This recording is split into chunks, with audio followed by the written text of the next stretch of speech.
There is If I win, I hope the dollar goes down. And if I lose, I hope the dollar goes down. If the dollar goes up. Just to make things nice, you know? Wait, isn't it the other way around? If you win, you want the dollar to go up. Yeah, that's it, yeah. Yeah. If I lose, I want the dollar to go down. Sammy, 1,000, please. Sammy will be paying in pounds and Durrrr playing in dollars. But there is an idea that when you're talking to someone and they're talking back, it's harder for them to bluff. Do you find that? Harder to really do anything other than play your hands in the simplest and most mechanical way. It's just distracting. If you have, and Sammy just shipped Tom 10,000 for the 7-deuce, Isaac. Yeah, earlier they agreed to play the 7-deuce game, which is sort of a side bet that players sometimes agree to in a live cash game, where if any player wins a pot with 7-deuce, the worst hand in Hold'em, the other player or all of the other players at the table pay them some bounty, in this case $10,000. I had 7-deuce, and I raised, and he folded. Craig, give me $250,000. Well, he's asked for $250K more, Sammy, and while he reloads, I'm going to check in with Roland DeWolf and Neil Channing on their opinion on the rebuy in the game to come. Well, he's rebought for the $750 now. What's he got to do? I think he just has to try and focus and play his game and not think that he's already down $500,000. Just try and play each hand on its merits and really not try to steam. I mean, that's really what he should be doing from hand one, isn't it? It's just, I mean, this is we watch a lot of tournament poker on TV. This is a cash game. That one of the big differences between the two formats is every single hand is an individual thing, and there's no wider picture. It's all about just playing this hand as good as you can play it and not making a mistake in it, and that's what Sammy needs to focus on. Is there any sight game where you can actually lose sort of tilting and steaming to your advantage? Use tilting and steaming to your advantage?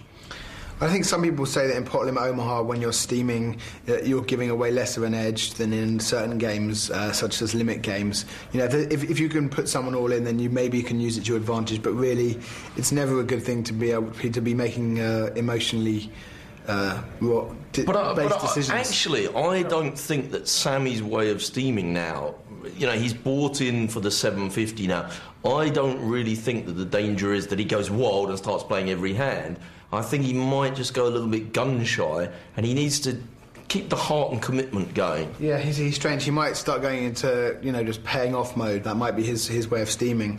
So, you know, as I said, Sammy's A game is decent, but when he's very behind or he's losing focus, you know, it could work against him. But actually, Sammy isn't someone who plays a lot worse when they're down, particularly. Sometimes he can really pull it out when he's behind, so this could be one of those times. And for Tom, if I could go in there now and say to Tom, what do you do against Sammy? As someone that's played against Sammy quite a lot, when he's in this kind of mood, I'm not bluffing him a lot. I'm looking to I'm going to bet bigger when I've got my hand, value bet as much as possible, because, like Roland says, I think Sammy's weakness is that he can go into payoff mode and he starts calling way too often, and he gets punchy like that. And I wouldn't be making too many marginal calls against Sammy either. You don't want to build him back up that way. You want to, you know, if he's doing the betting, then, you know, maybe let him run with the ball. He's 3 bags deep now. Could he go deeper? What are the dynamics for a rebuy in a heads-up cash game, Isaac? I mean, Sammy did have about 120 left. Yeah, I don't know if he just wants to be deep enough that he can win it all back in one hand, or if it's to some extent a strategic decision that he likes how the game is playing better when the players are deeper stacked. Earlier I was talking about how being shorter stacked favored the frequent 3-betting that Tom was doing, and maybe he feels like he'll be able to defend against that more easily with more money behind. And be able to perhaps set a trap, win the big pot. Yeah, quite possibly. He's got a big hand here. Fortunately, Durrrr not cooperating. When you watch these heads-up cash games online, which is where most people get to watch them, you usually find that people don't rebuy until they go bust. Often, though some players like to top up to the maximum amount available whenever they can also. It really varies.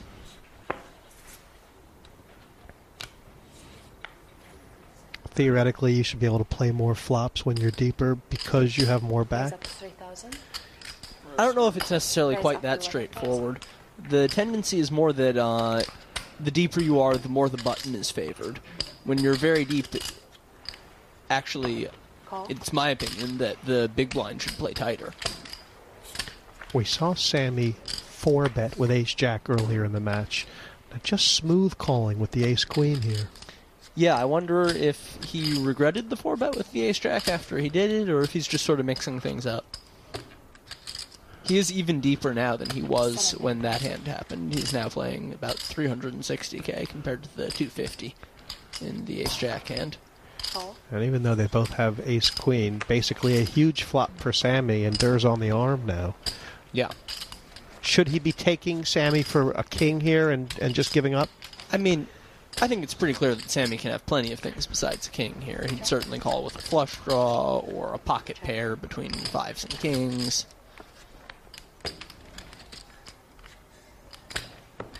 And Sammy rivers the nuts. We'll see if he gets anything out of Tom here.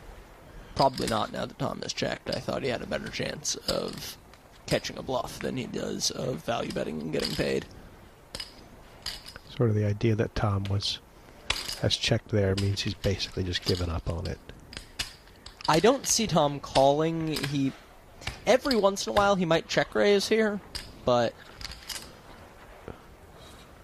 That's a big bet to check raise, isn't it? I can't see quite how big it is just yet. The yellows are 10,000, so you're looking at looks like about 70 maybe. I mean, Sammy raised. Sammy bet 100. 100. Thanks. 113,000 and Tom called. 113,000. That's a double pot. Yep. Sammy continues to make huge bets when he makes big hands. It's almost becoming a theme of this game, isn't it? There's been a lot of overbetting from both sides, especially from Sammy. Your blinds, please. Sammy NE2 is a businessman who became seduced by the challenge and the money on the poker circuit. I can remember years and years ago, my mother always used to say to me, I don't care what you do, but just don't gamble. You know, it can lose you everything. And Mum, I said to her, yeah, no problem. You know, swear hand on heart and all that. And one of my friends, he goes to me, oh, I'm going to the Vic. And I said to him, what are you going there for, you know? He goes, oh, we play poker. I'm like, oh, you play poker there? And at that time, I saw a few things on TV, and I quite liked, you know, the cards and whatever. And he goes, yeah, it's really good, it's fun, you know? So I was like, okay, I'll hop along and go in for the ride. I started playing there, and I enjoyed the buzz when I'd hit like a queen, deuce, queen flop, and I thought, oh, this is good. All in, cool, win a bit, but then, you know, that only happens rarely. I don't like paying people's mortgages off, you know. I want to feel the buzz of walking out with a lot of money. So, you know, I started changing my game. I took it more seriously, started thinking more, you know, stopped with the stupid image of, you know, whatever comes, but still maintained that personality. Poker's like life, isn't it? When you're around the table, you meet different people who you don't know, and you've got 18 hours to suss them out and see what they're about. Some may like you, some may hate you, some may be your friend, some may want to kill you. But at the end of the day, you'll never know their real feelings because they're there for the same reason you are, to take your money. Welcome back. I'm here with feared high-stakes player Isaac Haxton at the Full Tilt Poker Durrrr Million Dollar Challenge.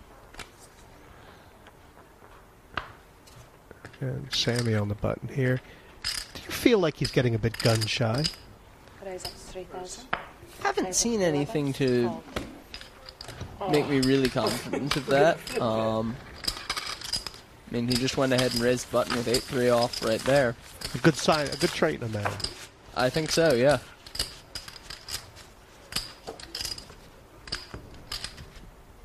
I mean, I got tired. Got tired also. Looking at the total aggression here, and Durr's lead over Sammy in that stat is pretty significant. Yes, it is. Sammy's not exactly playing passively, but what that stat indicates is that Durrr is really the one driving the action in most of the hands. He's been the more aggressive player. Is it very simplistic to say that the more aggressive player in a heads-up match is going to be the winner? Is that Yeah, I think that would be an oversimplification for sure. I think it's very possible to be outplaying your opponent while playing considerably more passively than them. And yet, if your number was, say, like 25 or 20, that would definitely... That would be so low that it's almost certainly a problem. But the 85 to 65 sort of thing that we're seeing here, I don't think that in a vacuum you can say that stat means one player's playing better than the other. This pot's gotten interesting. It was check on the flop, and now that the ace has come, has Durrrr... I believe a bet went in on the flop. Sorry. Pot's at 16,000. Right, I right. think that...